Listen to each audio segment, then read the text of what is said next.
I'm Adam Burke. I'm the Regional Director of Conflict with the Asia Foundation. We conduct and support a lot of policy research across the Asia region from West Asia all the way across to the Pacific. Today, we're going to bring two main strands together in this first session, and I hope there'll be a little bit of an opportunity to give some detailed case study information, not a lot, but slightly more depth than in a standard panel. And the two themes we're pulling together, fairly obvious really. First, it's the conflicts in border regions that this whole program that ACCEPT concentrates on, and then global trends, a decline of supposedly liberal norms, decline of Western influence, rising geopolitical competition, a multipolar context with rising middle powers. So how does that context affect some of the conflict areas or countries affected by instability and conflict that we're interested in? And the main question for the session is how geopolitical competition is reshaping borderland dynamics and how strategic interests are shaping engagement with implications for politics and conflict in borderlands and beyond. So we're going to give a few little case studies, situate them in the wider context, covering Yemen in particular from Peter Salisbury. Suleiman Bardo is going to be concentrating on Sudan, and then from Mariam Safi, Afghanistan in particular. And in each case, we'll look at international interactions and engagement in those areas. All the panelists have deep expertise in those fields. One quick reflection I had on yesterday is that on various occasions, speakers or discussants were talking about how there are talking about future trends effectively, talking about how multipolarity is increasing, talking about how liberal norms are weakening. And one general thought I had is that this isn't actually a future trend or a scenario that we're discussing. It's already happening and we're in the middle of it. So we're talking about contemporary contexts in a very different global environment from what was the case 10 or 20 years ago. Very briefly, just so you know who the speakers are in terms of where they come from, I'll start with Suleiman, actually. If you speak first. Yeah. Suleiman works for Sudan Transparency and Policy Tracker, is a widely respected expert, but has much deeper Africa policy experience and also practitioner experience working for a range of different NGOs and analysis groups on human rights and development. So covering a huge range of knowledge, but with particular expertise on Sudan. Over to you. Thank you.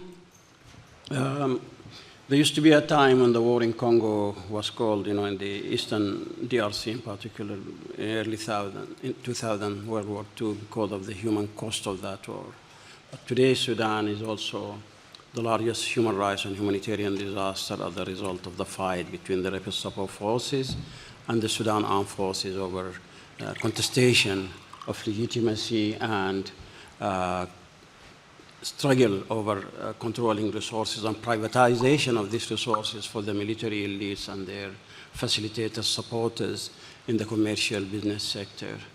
What I'm trying to do here today is to highlight one of the latest developments in the war and how this reflects the number of medium, regional, and international powers that are engaged, each for their own economic and strategic interest in the regions of the Red Sea, but also the Sahel region of Africa, and the control of the resources that Sudan have to offer.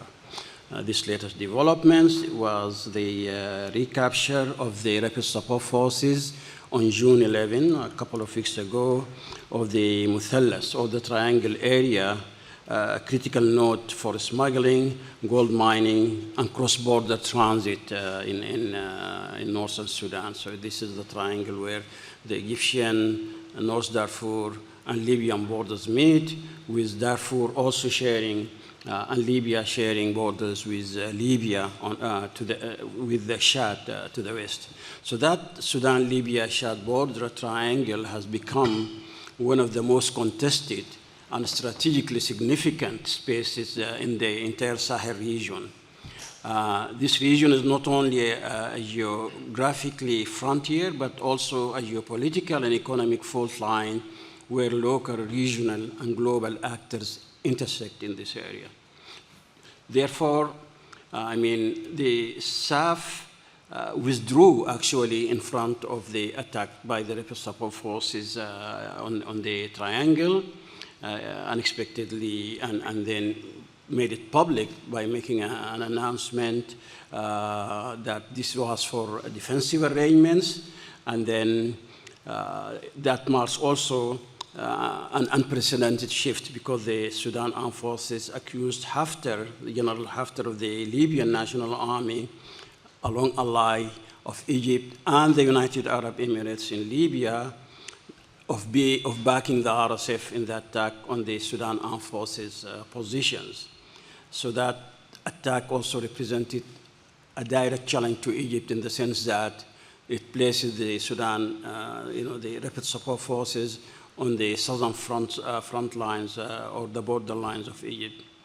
Then RSF continued its offensive by capturing other border positions, specifically the area of Chevrolet Garrison, extending their control towards the northern state in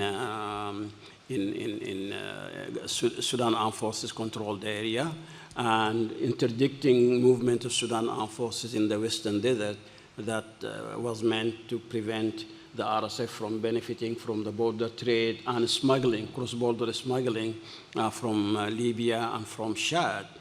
These maneuvers show that the RSF is not just a domestic actor, but a transnational force leveraging regional alliances to outmaneuver the Sudanese National Army, which places this conflict squarely in the focus area of the ACCEPT program. The triangle is rich in gold. There are thousands of artisanal miners operating in area. There are 13 known artisanal mining sites on the Sudanese side of the border, but also on the northern Chadian side of the border and the southern regions of Libya. RSF has dominated this area because of its prior role under the Bashir regime as the official government of Sudan force to protect Sudanese border under the program of better migration management of the European Union that was subcontracted in Sudan to the Rapid Support Forces, a branch of the Sudanese military at the time. Then the Darfur armed groups that are now allied with the Sudan Armed Forces, the Sudan Liberation Movement of Mini Minawi and the Justice and Equality Movement of Finance Minister Jibril Ibrahim, they were trying to challenge the dominance of the Rapid Support Forces in the area, and actually the forces, for the Sudan Armed Forces in the area were the joint forces, the former Darfur armed movement. And their motivation for being in this area was competition with the Rapid Support Forces over the control of the proceeds from the gold mining operations and the trade in gold bought from artisanal miners. Beyond minerals, the region is a key corridor of irregular migration. Armed groups exploit migrant flows by levying tolls and running smuggling networks. There is also the war economies in the area are also deeply entrenched, as both the RSF and allied groups have little incentive to restore legitimate state authority. So neither the Darfur movements nor the RSF, who are competing over this area, are interested in seeing the government of Sudan reimposing its control over these borders, because they are benefiting a lot from the triangle. So the triangle is not just a battleground, it is an informal borderland economy fueling regional instability between Sudan, Libya, Chad, and now the southern borders of Egypt. Now let's have a closer look at the United Arab Emirates, Egypt, Haftar relationships, and how these are situated now in relation to Sudan. The RSF control of the triangle reveals a broader realignment of regional interests. Previously, the United Arab Emirates, both and Egypt backed Khalifa Haftar in Libya, but in Sudan, They went their separate ways, and they are now supporting the opposed sides. The UAE supports massively the rapid support forces by providing weapon shipments, technology, even mercenaries from as far away as Colombia to advise the rapid support forces offensives against the SAF in Darfur, while Egypt backs the Sudan armed forces, and in particular by providing technical support for Sudan Air Force and backup of Air Force attacks on the rapid support forces. The Haftar military assistance to the rapid support forces is encouraged by the Emirati in these incidents, fueling a mutual goal interest. And that represents, for the first time, a direct challenge by the United Arab Emirates to Egypt, because by backing the RSF takeover of this triangle area, they are challenging Egypt in an unprecedented way. So Egypt had a very muted, low-profile reaction to this challenge. One main reason is that the Egyptian army companies are running large investments, multi-billion-dollar investments in agricultural reclamation in the area of Uwainat, which is adjacent to the triangle, consisting of agricultural products and networks of power generation for these huge agricultural investments, and also building roads, modern airports, taking produce from the area directly to European markets. And therefore, Egypt didn't want to disrupt its relationship, its economic investments in the area, and didn't want to disrupt its own bilateral relations with the United Arab Emirates, which is helping Egypt with large investments to confront the severe economic crisis in Egypt that is happening today.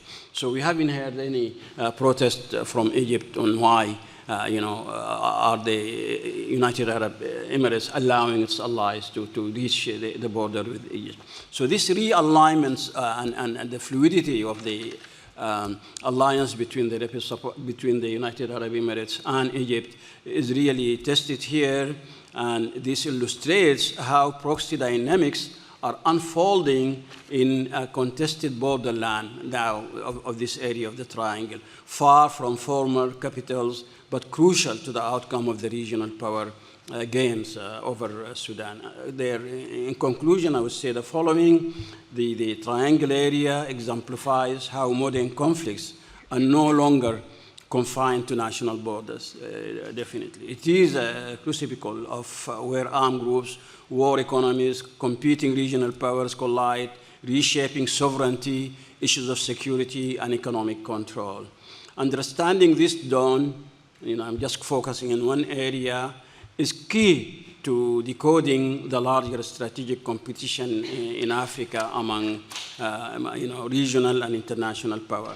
A competition that increasingly revolves around who controls the borderlands. The future of Sudan and perhaps regional order in the Sahel and North Africa may well be decided in these peripheral areas in pivotal spaces like the Triangle.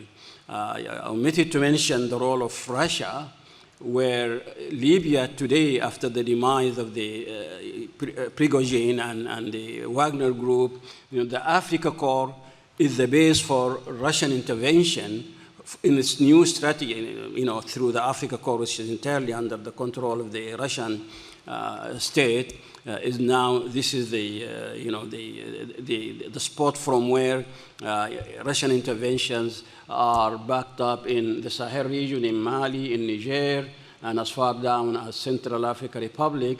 But of course, the mafia nature of the Wagner group, of the Africa Corps, which is persisting, makes it also a dual game where some of the forces of the Africa Corps are supporting the rapid support forces, while official Russia is supporting the Sudan armed forces out of Port Sudan, all for the interest of Russia in acquiring gold off books from the government of Sudan to help it in the war in Ukraine, but also to force the government of Port Sudan, controlled by Sudan armed forces, to deliver on the already signed and ratified agreement by Russia for a naval base on the Red Sea. And therefore, it's not only sub-regional powers, but also international powers that are engaged in the competition over resources and making of Sudan conflict one of a regional and international dimension. I would leave it at that. Thank you. Thank you, Suleiman. There's a lot to chew over there, Yeah. both in the context and in the different international actors engaged.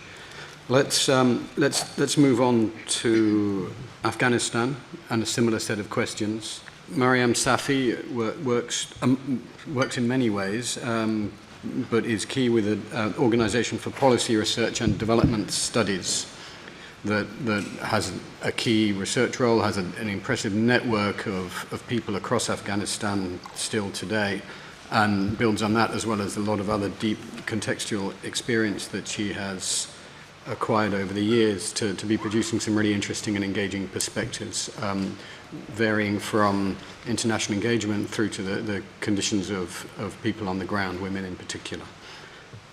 Over to you. Thank you, Adam.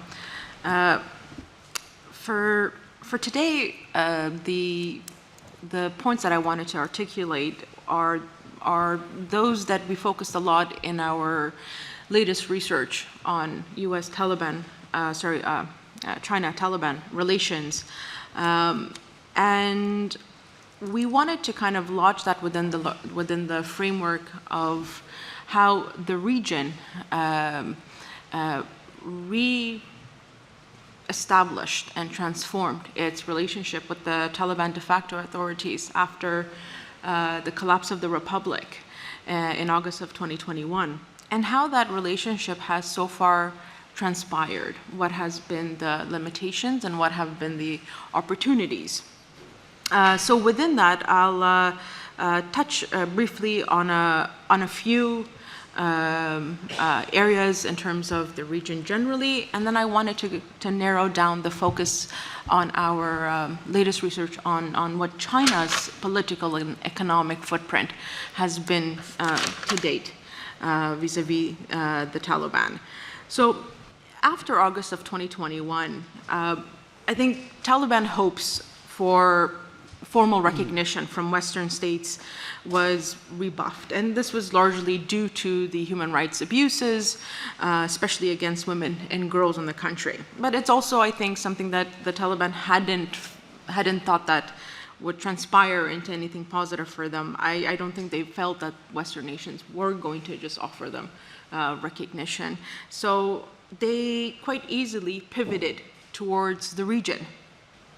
And they took up a lot of the plans that were actually already in place during the Republic period, both from President Karzai's time and President Ghani's time, in terms of all of the economic reintegration programs, the Silk Route Initiative, the Lapis Lazuli route, and all of those programs. They just basically kind of took those and reinitiated and started to revive them. Now, for its part, regional capitals, despite condemning, in some terms, gender restrictions imposed by the Taliban, concluded that engagement rather than isolation was the best approach for them. And first and foremost in this engagement was meeting their own security needs and economic needs. And I think those were the two pillars of this engagement.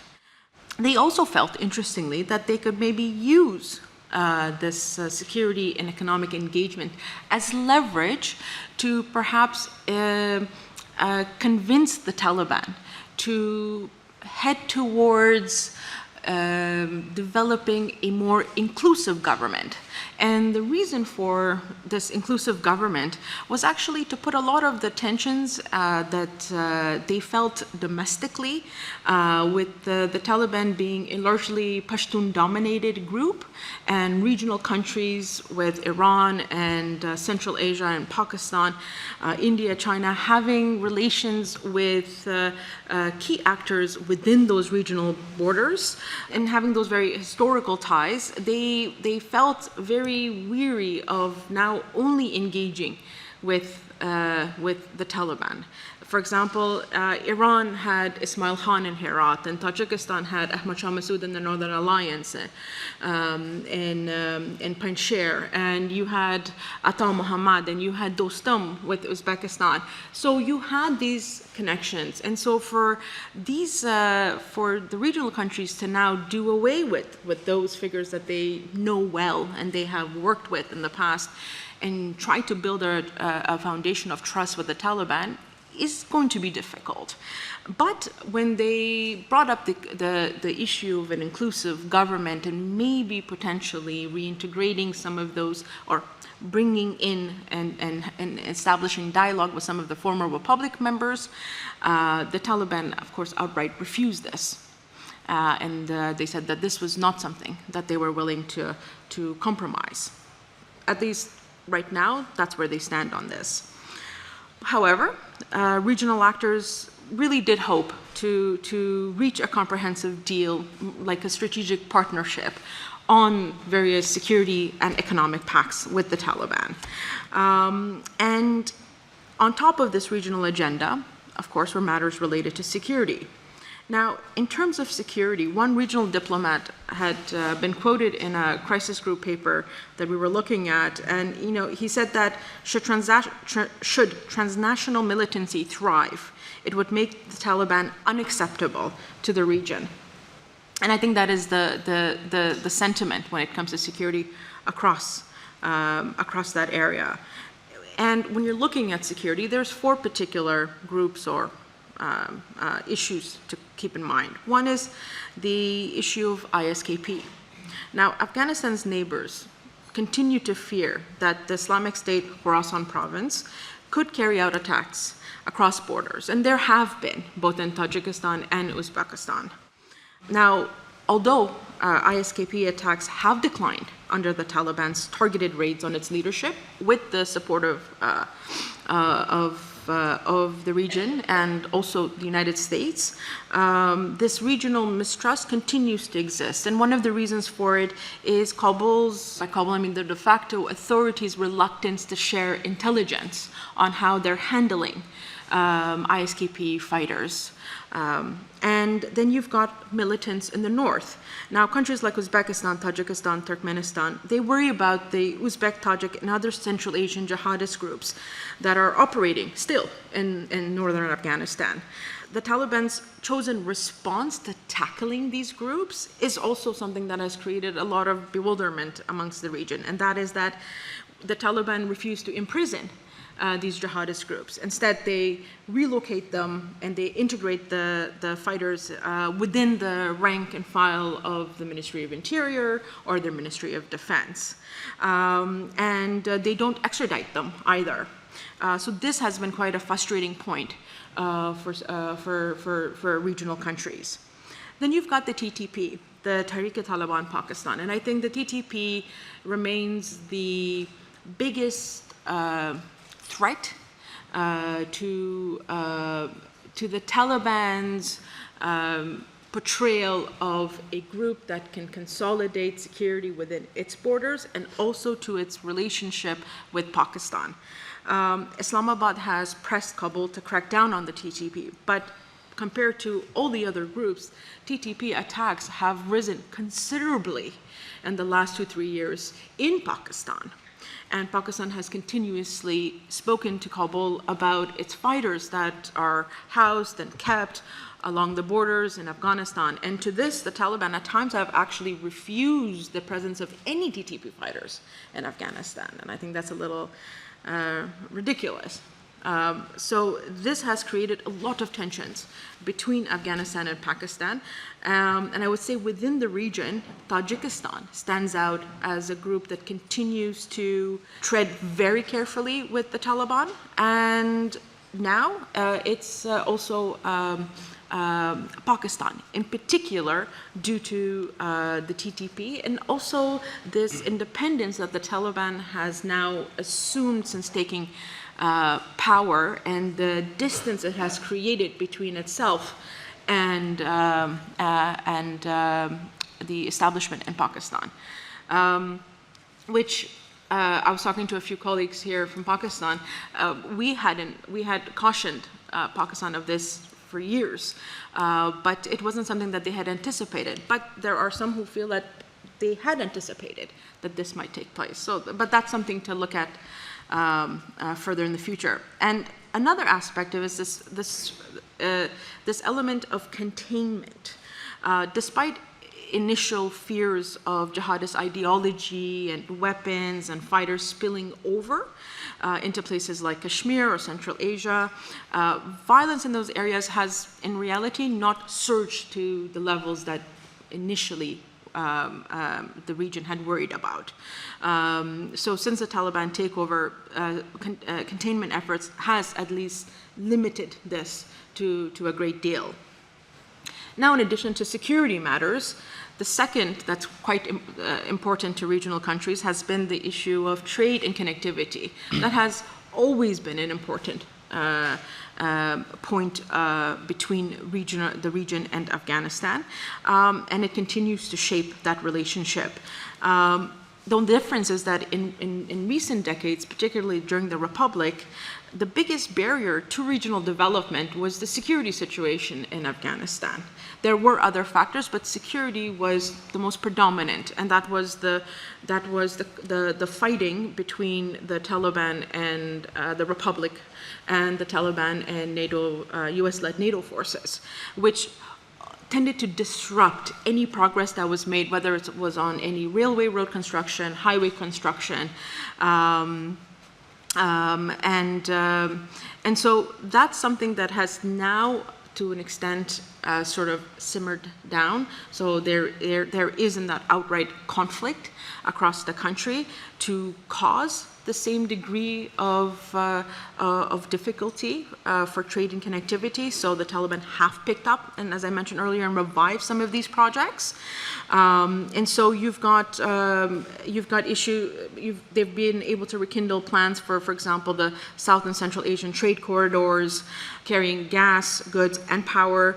And this has also been something positively received by the region, who at this moment fears that any further sanctions against Iran or against Russia or potentially against China are ones that influence it to build better connectivity and trade within the region as a whole. And so Central Asia is looking for additional trade routes through Afghanistan, and you've got countries like China and India who are looking for energy and gas. And so Afghanistan is, strategically located in at a crossroads. Sure. And so if this were to be able to, if the Taliban were able to realize the trade and connectivity projects that were initiated during the Republic period, it could do considerable good for Afghanistan's economic growth and also for the region.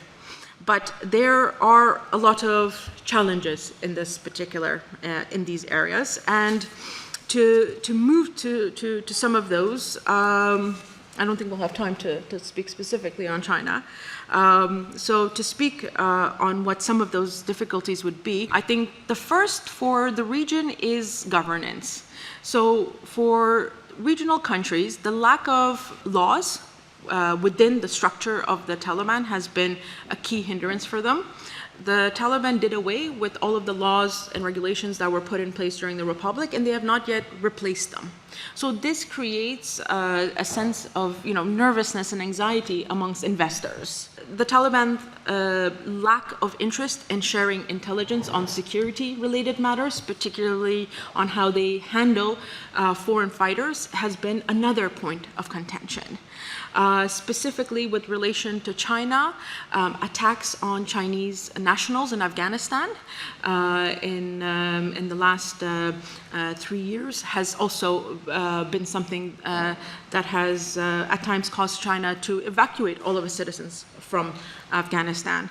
There is also the issue of lack of transparency that also has caused regional countries to back away. So they are still engaging, and their engagement is pragmatic. They are taking on initiatives, but more in terms of like a piecemeal approach. Larger projects that the Taliban hope to attract, like for example from China, having Chinese state enterprises come into Afghanistan and engage in development projects, hasn't really taken shape in the way that it was accepted. What you do have is Chinese businesses that have come into Afghanistan, and certain projects have started. And there's also been several large mining contracts that have been signed by China, but they have not yet begun exploring them. And so they're waiting and watching to see what happens. China roughly has committed to about $2 billion in terms of investments, but this is just on paper. In actuality, is given roughly between 50 to 100 million in terms of humanitarian aid, which is a fraction of what Afghanistan needs in that area. And it hasn't, its investment projects are still quite small. And so we wait and watch to see how the Taliban continue to shape its relations, whether they would take steps in creating the structures in terms of the legal structures and transparency structures and government structures that might put to rest some of the tensions that the region holds. But we have yet to see that. And another reason for that has been the constant disagreement and clashes between within the Taliban. Which has now, in some ways, divided between Kabul and Kandahar. So that also has caused a bit of anxiety in the region. But the region as a whole do not want to see Afghanistan go back into any type of civil war. And so they want to keep that at bay. And so we wait and watch to see what happens moving forward. They still do find the Taliban to be highly unpredictable, and their governance to be unpredictable. And I don't think that's far off from reality. But so far, that is the status of where Afghanistan in the region lie. Thank you. Thank you. One quick reflection on areas where security and political risk in Southeast Asia, particularly where I work, are very acute. The Chinese investment that comes in tends to be smaller companies rather than the big state-owned enterprises or larger firms. Some of them are small-scale investors, some of them may be looking at small-scale agriculture and farming. Others are mafia or criminal, effectively. So there's a large range of grey money or black money that goes into a lot of places as well. But there may be some of that being reflected now in future in Afghanistan. But let's move on. There's plenty of thoughts and questions, and do start considering questions you may want to ask as well.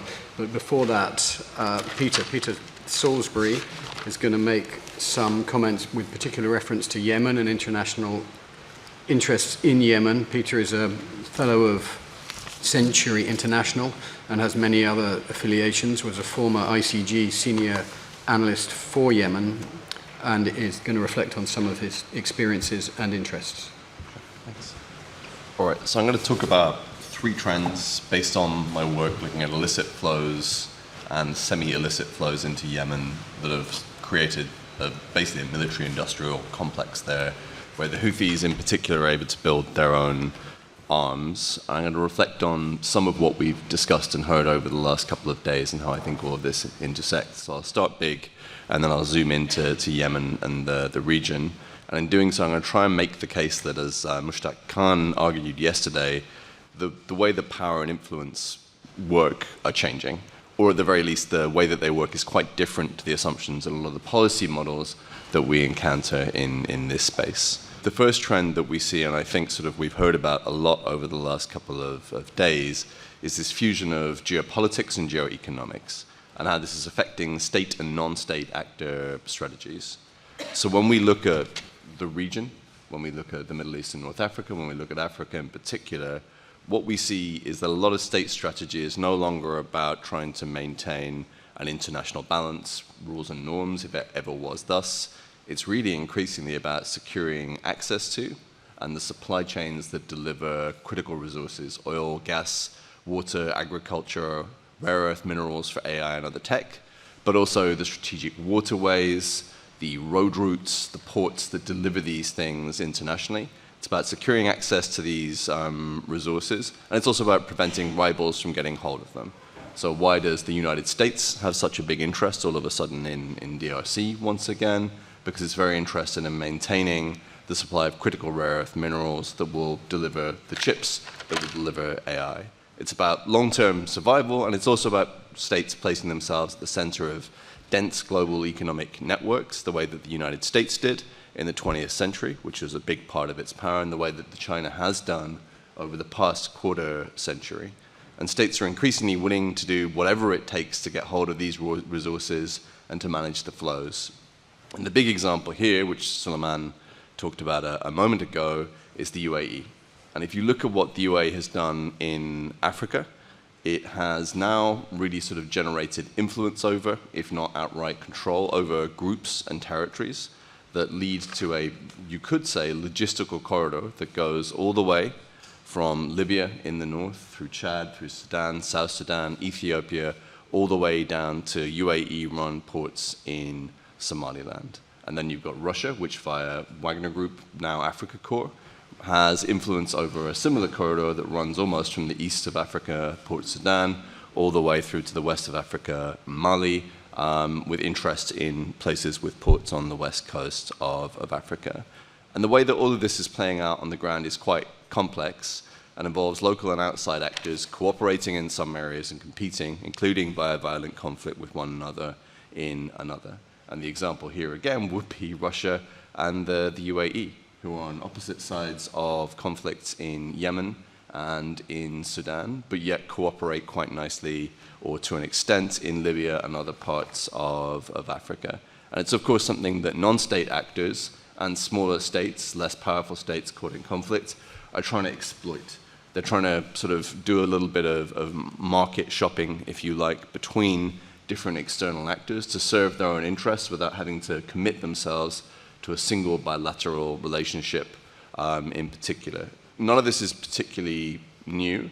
And Arzarika Gaston noted yesterday during the breakout group, a lot of this has resonance with sort of Cold War dynamics, but it's intensifying and becoming central to how states compete. And I think you could argue that since the beginning of this year, the United States increasingly operates in this kind of hybrid geo-economic, geopolitical, very purely interest-based mode in a way that it always did to an extent, but it's just much more overt now. The second trend that we see, and this is where Yemen is particularly relevant, is the way that technology, along with this new era of kind of multi-alignment, is democratizing military capabilities. It's easier than ever for small states and non-state armed groups to acquire the knowledge, the technical capabilities, and the materials, the global supply chains, access to global supply chains, not to just buy arms from international markets, but to procure the pieces, put them together, get them in the air, and blow stuff up. And the big example here, I would argue, is unmanned area vehicles, which are really changing the face of war. The Houthis in Yemen can now build and deploy their own UAVs based on Iranian designs and technology, to be absolutely clear, at Israel, 2,600 kilometers away. Ukraine has used UAVs really, really effectively to sort of hold back a much more powerful state. Hayat Tahrir al-Sham, when they took over Syria, deployed swarms of drones to overwhelm the Syrian armed forces. And we've seen conflict reversals where the state in Ethiopia and Sudan, if you like, over the past several years has been able to reverse battlefield losses, again, using UAVs. Some of them pretty high-end, pretty high-tech, some of them pretty low-tech. And in the case of the Houthis, and this is where we think that this is really, really important, they now have this ability to procure globally, to use their own networks to buy components, raw materials from China, from India, from Europe via shell corporations, to bring these goods in, smuggling them on fishing skiffs, but also bringing them in on container ships to Yemen, and to manufacture these things in Yemen themselves. So while Iran, a state, transferred a lot of the capability to the Houthis, in fact, really via Hezbollah as well, what the Houthis are now able to do is to do this end-to-end, and that's particularly concerning in a context where the Houthis are developing closer ties with al-Shabaab in Somalia and are allegedly, reportedly, transferring some of this capability to yet another armed group. So we see this technology diffusion, which starts with states to non-state and state-state relationships, but as these groups get more and more capable, the ability to continue to diffuse this technology across borders. And this really leads me to the third trend, which is part of what we're going to be looking at with our Accept project over the coming year, which is the emergence of a kind of parallel global economic system, which we've been calling the global shadow economy, but we're basically going to have to rename because this isn't something that's in the shadows. And it's not about smuggling or money laundering or sanctions evasion. We're talking about really a parallel global financial system that sits within the global economy, but is outside of the regulatory reach of Western powers. And we can talk about this in the context of de-dollarization and so on and so forth, which I think kind of misses the point. But some work I did with Renard Mansour some time ago with Chatham House, which is still unpublished, what we looked at was the way that Iranian oil and fuel is being used to build out a global financial network. And we looked at one Yemeni businessman in particular who was buying, so he was paying for Iranian sanctioned oil, which is sold at a discount. He was transporting it to China. He was being paid by a sanctioned Chinese refinery, putting his Chinese currency into a Chinese bank, but then using that basically in part to do trade finance. So Yemeni businessmen in China would take the money that he had, they would use it to buy goods to send to Yemen, to Turkey, to Saudi Arabia, and then they would pay him back plus a fee in that country. So this guy has pools of liquidity in multiple currencies all over the world. He generates profit at every single stage of the way. He uses that to finance the Houthis. He uses that to procure materials for the Houthis that then goes into their weapons programs.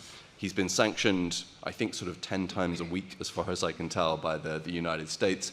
And yet this system perpetuates and continues because of the profitability and the demand that it entails. And because of the frequency, the volume, and the scale of these transactions, it increasingly resembles something much more like an international banking system or international trade system than just money laundering or just smuggling of oil. So what is all of this? And I should note that sort of over the past couple of years, we've been tracking the vessels that this guy uses, and he increasingly deals not just in Iranian sanctioned oil, but Venezuelan and Russian oil. So you can take the Iranian oil out of the equation, he's still able to generate this profit and move money around the world and to fund a group like the Houthis.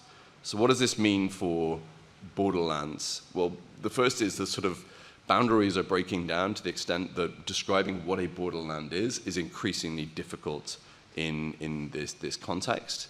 One of the reasons that I think this group is uniquely qualified to think about the global implications of some of these geostrategic shifts is that, as my colleague Kevin Mazur over there has pointed out, a lot of what we're talking about actually is really similar to the Civil War dynamics that we've studied at a very local level. We see how actors in civil wars who shoot at each other one day can also do business together, how alliances can shift on immediate interests rather than long-term commitments, and how authority becomes fragmented across multiple overlapping networks. And what's happening globally, I would argue, really mirrors this right now. And none of this is totally new, but it's the scale at which it's happening, and it's the fact that a country, again, like the United States, is really sort of taking on and coming to embody this kind of logic that's particularly worrying because it sits completely outside of the normative space that we're used to dealing with.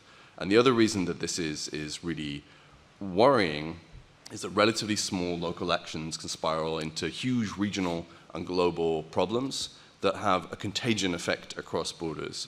And obviously, sort of the example one can use here, and I'm almost done, I'm aware that I'm almost over time. In October 2023, as we know, Hamas, a relatively small non-state armed group, but supported by Iran and other regional actors, launches an attack over the border into Israel. We know the rest of the story. We've seen what's happened over the last couple of weeks. But within the context of Yemen, of course, as you'll have read in the news, the Houthis used that diffused capability, these global supply chains and this relationship with Iran to launch ballistic, missile, and drone attacks on shipping in the Red Sea. One of the proposed policy responses was the United Arab Emirates said, well, why don't we back local groups, as we tried to do in 2018, to take over the Houthi-controlled Red Sea ports of Hodeidah. And that looked like, to many people, like it would be a repeat of what happened 7 years ago. But let's zoom out for a second again and think about that big chain of Emirati influence running from North Africa all the way down to Somalia. And think about the different actors involved, and think about sort of some of the complex networks that now are integrated that, for example, allow us to watch supply chains that move people as well as material into the Horn of Africa, Somali waters, Djibouti, Yemen, and then across into Sudan, that benefit not just the Houthis and Shabab or the SAF, but Iran and Russia. And what the UAE was proposing in this moment was, well, let's disrupt that entire supply chain, with consequences for Sudan, where you have the SAF, Iran and Russia effectively fighting against the UAE, and for Somalia and some of the supply chain that's developing between the Houthis and Shabab. And you had the risk in that moment, I would argue, of conflict contagion, where these networks of economic and other interests would have combined to create the potential for a really complex regional conflict that would not have been visible if we all existed purely in these silos, where we think of economic competition as one thing, military and political competition as another thing, and where we subdivide North Africa, the Red Sea, the Horn of Africa, and the Arabian Peninsula into different silos. I've spoken for too long. I will leave it there.